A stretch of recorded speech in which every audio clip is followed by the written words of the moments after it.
팔복 뒤에 나오는 이 말씀은 11절에서 11절까지는 팔복의 결론 부분이라고도 할 수 있습니다. 11절과 12절에 보시면 거기에 복이 있나니 라고 이렇게 말씀하지 않습니까? 이것이 팔복과는 좀 비슷해서 9번째 복은 아닌가, 구복이 아닌가 라고 생각해 볼 수 있는데 그렇지 않습니다. 팔복은 3인칭으로 대상을 지칭하고 있습니다. 심령이 가난한 자 이렇게요, 온유한 자, 어떤 3인칭에 대한 이야기를 이렇게 한다고 한다면 11절과 12절에 나오는 대상은 너희라고 하는 2인칭으로 예수님께서 지칭을 하고 있습니다. 그래서 이 11절과 12절은 팔복에 있는 말씀들을 결론 지으면서 이와 같은 삶을 살아가는 그러한 복을 누리는 사람들은 세상을 살아갈 때에 박해를 받을 수밖에 없음을 말씀하고 있는 것입니다. 그런데 그 박해와 고난이라는 것이 사실 참 쉬운 것은 아니지요. 그래서 그랬는지 예수님께서는 3인칭으로 말씀하시기보다는 이때에는 2인칭으로 너희들아, 내 앞에 있는 너희들아, 세상이 너희에 대해서 나로 말미암아 욕하고 박해하고 거짓으로 너희를 거슬러서 모든 악한 말을 하게 될 거야 라고 그렇게 고난의 상황들을 말씀하고 계시는 것이죠. 하지만 그럼에도 불구하고 기뻐하고 즐거워하라, 하늘에서 너희의 상이 크고 그것이 너희에게 복이 될 것이다 라고 하나님은 우리에게 말씀하고 계시는 것입니다. 다시 말하면 우리 예수님은 세상에 주님의 이름으로 인하여서 고난을 받는 것이 결코 쉬운 일이 아니라는 것을 알고 계시는 것입니다. 우리의 고난의 길이 힘겨웠다는 것을 알고 계시고, 그래서 특별히 너라는 것으로 바로 이 팔복을 누려야 할 당신의 제자들을 친히 지칭하시면서 말씀하고 계시는 거예요. 자, 그런 제자들이 세상을 살면서 박해를 당하게 된다. 왜냐하면 세상은 하나님의 말씀과는 정반대로 다르게 살아가는 존재들이기 때문에 하나님의 말씀대로 살아가는 존재들은 다를 수밖에 없다는 것입니다. 다를 수밖에 없기 때문에 그로 인한 어려움이 발생할 수밖에 없죠. 첫 번째로 생각해 볼 수 있는 것은 외적인 박해가 있겠죠. 그리고 두 번째가 있다면 내적인 박해도 있을 겁니다. 외적인 박해야 우리가 흔히 생각해 볼 수 있겠고, 내적인 박해도 주님의 말씀대로 살려다 보니 내 안에서 그렇게 되지 않는 거예요. 그러다 보니까 때로는 죄책감이 들기도 하고 스스로의 정죄감에 빠지기도 하고 무력감 속에서 또 주님 앞에 참 초라한 모습으로 발견되기도 하지 않습니까? 그래서 이러한 내적으로 또 우리에게 오는 그런 고난들이 분명히 있습니다. 하지만 그 모든 것들은 다 정상이다. 박해가 있는 것, 어려움이 있는 것이 이 세상에서 주의 말씀을 따라 사는 우리들에게는 당연한 것이다 라고 볼 수 있습니다. 그래서 베드로전서는 이렇게 이야기합니다. 우리 한 목소리를 읽어보겠습니다. 시작. 그러므로 너희가 이제 여러 가지 시험으로 말미암아 잠깐 근심하게 되지 않을 수 없으나 오히려 크게 기뻐한도다. 네, 여러 시험들이 우리의 삶에 놓여집니다. 근심하지 않을 수가 없습니다. 분명히 우리는 근심하게 될 것입니다. 그럼에도 불구하고 그것은 잠깐 근심하게 되는 거야. 너희의 영혼은 주님의 손안에 있고 그 안에서 너희는 진정한 복을 누릴 수 있기 때문에 오히려 크게 기뻐하는도다 라고 이야기합니다. 여기에 6절에 그러므로 오라고 말씀하시죠. 우리가 이런 잠깐 근심을 당하지 않을 수 없으나 오히려 기뻐할 수 있는 이유가 무엇이냐면 그 5절에 나오는데 제가 5절을 여기다 못 넣었는데요. 5절은 이것입니다. 우리의 믿음으로 말미암아 하나님의 능력 안에서 그분의 보호하심을 받기 때문에, 우리가 주님을 믿고 그래서 하나님은 우리에게 은혜를 베풀어서 우리를 보호하시기 때문에 잠깐 근심을 당해도 우리는 흔들림 없이 기뻐할 수 있다. 예수님도 그런 말씀하시지 않으셨습니까? 너희가 세상에서는 환난을 당하나 두려워하지 말라고 하셨습니다. 왜냐하면 내가 세상을 이겼노라 라고 하지 않으셨습니까? 우리와 함께 승리하신 주께서 우리와 함께 하시기 때문에 환난을 당하는 세상 속에서도 우리는 오히려 담대할 수 있는 것이지요. 그것이 바로 성도의 삶입니다. 그리고 우리가 기뻐할 수 있는 이유는 무엇인가? 주님이 함께 하신다는 것이 있고, 또 하나는 오늘 본문에 나온 것처럼 우리의 전에 있던 선지자들도 이같이 박해하였느니라. 하나님의 말씀을 가지고 살았었던, 증거하며 살았었던 선지자들도 박해를 받았기에 너희의 박해도 당연한 것이야. 다시 말하면 너희는 이 땅에서 하나님의 선지자로 살아가고 있는 것이다 라고 말씀하고 있는 겁니다. 우리를 받아주시고 주님을 전하는 선지자로 우리를 삼아주셨다는 것이 얼마나 감사한 일입니까? 세상이 모두 다 이쪽으로 가고 있는데 다른 쪽으로 가기 때문에 그 거스름을 받을 수밖에 없다는 그 사실 자체가 우리는 다른 방향을 향하고 있다는 것을 말해주기 때문에 하나님 안에서 우리의 존재를 확인할 수 있고 이것이 우리에게는 기쁨의 이유가 되는 것입니다. 구원이란 무엇일까요? 구원이라는 것은 관계의 회복이라고 말씀을 드렸습니다. 단순히 죽어서 가는 천국이 아니라 이 땅에서도 회복된 하나님과의 관계를 누리며 사는 것, 하나님의 다스림을 받으며 사는 것, 그것이 곧 구원이요, 그것이 하나님의 나라요. 그래서 우리는 구원을 이루었고 이루어가고 있고 온전하게 이루게 될 것입니다. 그런 의미에서 이 고난이라는 것을 생각해 보는 것 또한 유익입니다. 고난을 당할 때 우리는 하나님의 선지자구나. 고난을 당할 때 오히려 기뻐하고 즐거워하면서 하늘에서 너희의 상이 크다. 하늘이라는 것은 죽어서 가는 하늘을 의미하기도 하지만 하나님을 말하기도 합니다. 이 마태복음은 하나님이라는 표현을 잘 쓰지 않기 때문에 하나님 안에서, 그분 안에서 상을 얻게 된다, 하나님과 함께하게 된다라는 그런 말씀입니다. 이것이 고난 속에서 우리의 묵상의 내용이 되고 그것으로 인해서 기뻐할 수 있다면 우리는 고난 중에서라도 하나님을 묵상하며 하나님을 향하는 존재가 되는 것이죠. 고난 중에서도 하나님과의 관계가 더 깊어지는 존재가 되는 것입니다. 그것이야말로 진정으로 구원받은 자의 모습이지 않겠습니까? 그래서 고난은 우리로 하나님께 더 가까이 나아가게 하기 때문에 오히려 우리에게는 기쁨이 될 수 있다라는 것을 기억하시기 바랍니다. 그래서 우리의 삶 속에서 혹 생각지 못한 외적, 내적 고난 가운데 계시다면 사람의 연약함 때문에 그런 것이 아니라 예수 그리스도로 말미암아 우리가 가진 신앙으로 인한 거스름을 겪는 분들이 계시다면 담대하시기 바랍니다. 잠깐 근심할 수도 있지만 너무 염려하지 마시고 오히려 기뻐하시기 바랍니다. 하늘에서 여러분들에 대한 상이 크다라고 말씀하고 계십니다. 자, 두 번째로 소금의 특징이 무엇인지를 보도록 하겠습니다. 소금으로서의 성도의 삶을 묵상하십시오. 하나님은 우리에게 소금이라고 말씀하셨습니다. 소금은 예나 지금이나 귀한 것이지요. 그래서 옛날에 로마에서는 병사들에게 소금을 월급으로 줬대요. 이 솔트, 이거가 이게 라틴어로 말하게 되면 살라리움이라고 하는데 여기서 셀러리가 나왔다고 합니다. 소금이 돈이에요. 소금이 곧 월급이 된 것입니다. 그렇게 귀한 것이죠. 소금에 대한 거는 여러 가지로 쓸모가 있겠지만 예수님이 말씀하시는 소금의 비유는 단 한 가지입니다. 무엇이냐면 맛을 낸다라는 것에 집중하고 있습니다. 소금은 맛을 낸다. 소금이 맛을 잃으면 무엇으로 짜게 할 수 있느냐? 맛을 잃은 소금은 아무 쓸데없어. 다만 밖에 버려서 사람들에게 밟힐 뿐이라고 말씀하고 있습니다. 소금의 역할, 맛을 내는 것, 이것을 강조하여서 우리에게 말씀하고 있는 거예요. 그렇다면 저와 여러분들이 소속된 가정과 우리의 공동체, 그리고 우리의 이웃들, 우리의 직장에서 그리스도인이 소금을, 맛을 내는 소금이라고 한다면 바로 그곳에 맛이 나겠죠. 여러분들과 함께 하기 때문에 여러분들 옆에 있는 사람이 맛이 납니까? 아니면 밥맛이 떨어집니까? 이제 이런 차이가 있는 것입니다. 우리는 맛을 내는 사람이다. 그럼 도대체 맛있는 세상이 되게 하기 위해서는 우리는 어떻게 해야 되는가? 우리 말씀을 또 참고하도록 하겠습니다. 자, 골로새서 같이 읽겠습니다. 시작. 너희 말을 항상 은혜 가운데서 소금으로 맛을 냄과 같이 하라. 그리하면 각 사람에게 마땅히 대답할 것을 알리라. 여기는 말이 나옵니다. 말은 마음에서 나오거든요.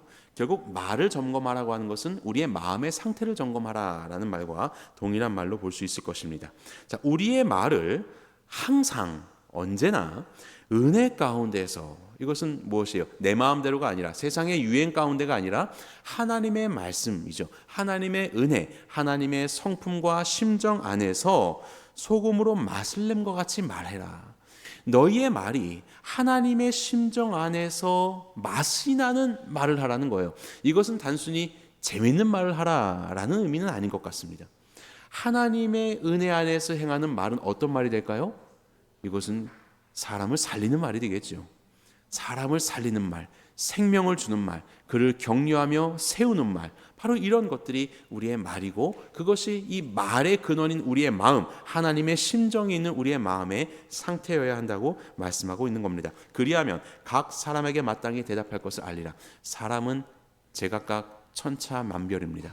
각양각색의 사람과 각양각색의 상황들 속에서 하나님이 그에게 원하시는 말을 증거할 수 있는 것, 이것을 우리는 선지자라고 이야기하거든요. 바로 그렇게 하나님의 마음과 말씀을 담아서 그들에게 증거할 수 있는 생명의 말씀을 가진 자, 생명의 마음을 가진 자가 되어야 한다라고 말하고 있는 것입니다.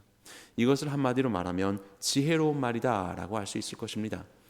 랍비들은 소금이라는 것을 지혜라고 이해했다고 합니다. 맛을 잃었다. 그럼 뭡니까? 지혜가 없어졌다. 다른 말로 하면 어리석다이지요. 오늘 본문에 소금이 맛을 잃으면 이라는 맛을 잃다는 모라이노라는 헬라어를 쓰는데 이것이 어리석다라는 뜻입니다. 우리가 하나님이 주시는 말씀 안에서 주의 심정을 가진 지혜로 사람을 살리는 마음과 말을 행하며 맛을 내는 자로 살아야 하는데 그것이 사라져 버렸어요. 주의 말씀과 은혜가 없어요. 그저 나의 감정대로 혹은 세상의 흐름에 따라서 말을 해요. 당장은 즐거울 수 있겠죠. 하지만 그것이 아무런 영향가가 없는 그런 말에 불과할 수도 있을 것입니다. 오히려 그것은 그리스도인이지만 어리석은 말이 되어서, 어리석은 말이 되었기 때문에 그리스도인으로서 그를 살릴 수가 없고 우리가 증거해야 되고 보여야 하는 진리를 오히려 흐리게 되는 그런 일들이 벌어지게 되는 것이죠. 어리석인 그리스도인은 결코 이 세상에 하나님의 나라를 구현해낼 수 없습니다. 그것을 우리는 맛을 잃어버린 소금이라고 이야기합니다.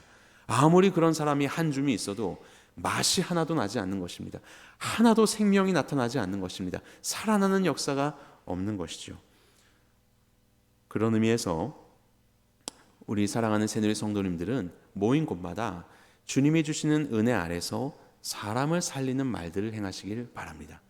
물론 맨날 그렇게 할 수는 없을 수 있겠지만 그래도 주께서 주시는 그 마음을 가지고 하나님의 심정을 가지고 말을 하는 것, 뭐 듣기 좋은 말을 하라는 것이 아닙니다. 사람을 살리는 말은 때로는 가슴 아픈 말이 될 수도 있는 것이죠. 당장에는 화가 나는 말이 될 수도 있겠지만 지나고 나면 그것이 나를 향한 말이구나, 그런 것이 진짜 맛있지 않겠습니까? 그런 정말로 맛을 내는 그런 언어 생활, 마음의 자세를 갖는 우리 모두가 되기를 간절히 바랍니다. 자, 3번입니다. 빛의 특징은 무엇입니까? 너희는 세상의 빛이라 라고 하셨습니다. 빛의 특징은 비추는 것에 있습니다. 여러 가지 빛의 요소들이 물리적인 속성들이 있겠지만 그야말로 예수님은 비추는 것, 비추는 사명에 집중하여서 우리에게 말씀하고 있습니다. 빛의 가치라는 것은 절대적입니다. 빛이 있기 때문에 우리는 무언가 사물을 분별할 수 있고 빛이 있기 때문에 무언가 활동적인 일들을 행할 수 있습니다.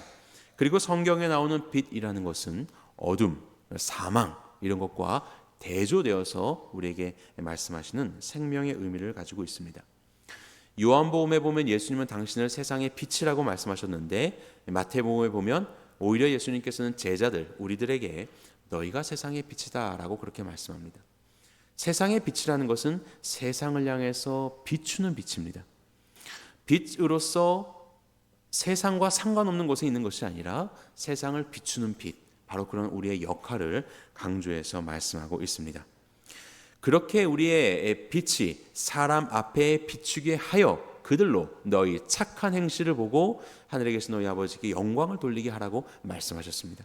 우리가 빛을 비추는 삶을 통해서 그들의 어둠을 드러내는 일이 될 수도 있겠고, 그들이 어둠 속에서 좌충우돌하면서 두려움 가운데 살았었던 자들이 아니라 이제는 빛 가운데 온전하게 보고 참된 삶을 살아갈 수 있도록 돕는 그런 역할을 할 때 하나님은 그것을 착한 행실이라고 이야기를 합니다.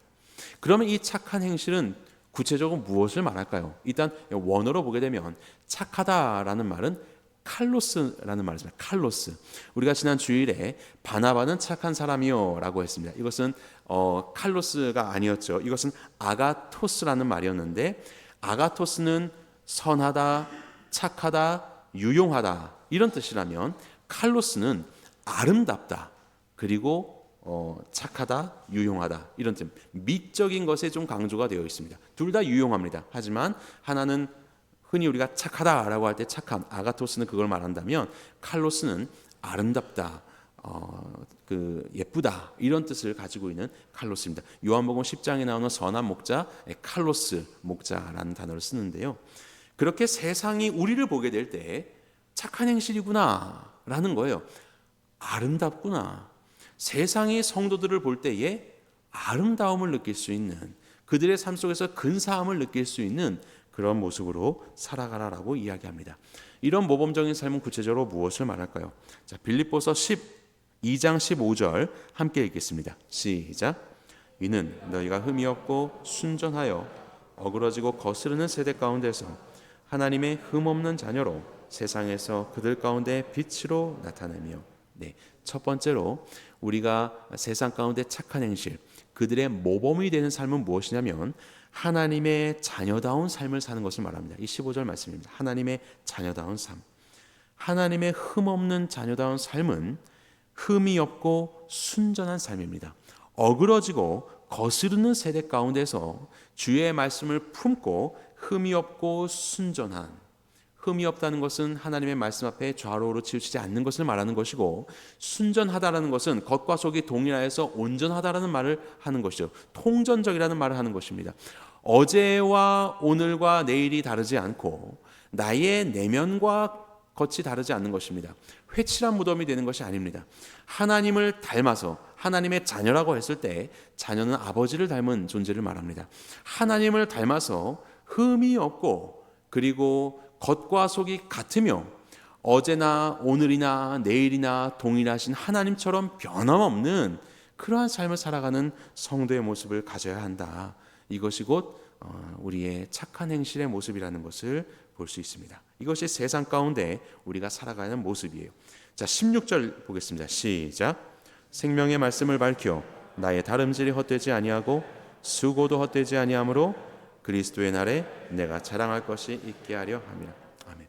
자, 하나님의 자녀가 첫 번째 흠이 없고 순전한 하나님의 자녀가 되어야 되고, 두 번째는 생명의 말씀을 밝혀야 된다고 합니다. 이것을 이제 정리해 보면 두 번째, 하나님의 말씀에 순종하는 삶입니다. 하나님의 말씀에 순종하는 삶을 살아야 한다.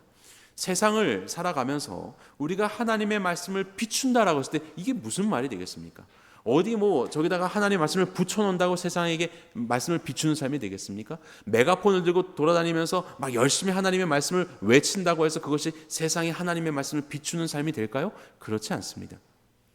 이전에도 한번 인용했던 기억이 나는데, 성도는 성경을 읽지만 세상은 성도를 읽는다라고 말씀드렸습니다. 세상은 성경을 보지 않습니다. 세상은 성경을 보고 있는 성도를 봅니다. 그리고 그들이 보는 것이 무엇인지를 가늠하는 것이죠. 그것이 참인지를 보는 것이죠. 우리는 열심히 주의 말씀을 보고 그 말씀을 마음 가운데 새기고 그리고 그것을 살아내는 것입니다. 그렇게 살아낼 때 우리의 삶을 세상이 보고 주의 말씀을 알게 되는 것이죠. 그래서 세상 가운데 생명의 말씀을 밝히는 삶이라는 것은 곧 성도가 하나님의 말씀에 순종하는 삶이다. 하나님의 말씀에 순종해서 그렇게 살아가는 것, 그것이 곧 말씀을 밝히는 삶이요, 세상 가운데 말씀을 숨기지 않는 삶이라고 할 수 있습니다.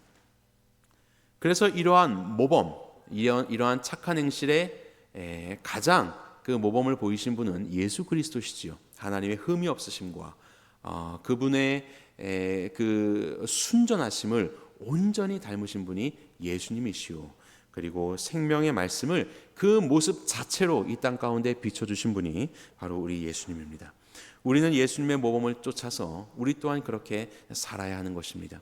저와 여러분들의 어떤 고매한 삶의 모습을 통해서 우리의 의를 드러내고 우리를 자랑하는 것이 아니라 우리의 착한 행실을 통해 그들로 하늘에 계신 우리의 아버지께 영광을 올려드릴 수 있도록, 나의 삶이 내 자랑이 아니라 하나님의 영광이 될 수 있게 하는 데에 저와 여러분들은 온전히 쓰임을 받아야 합니다.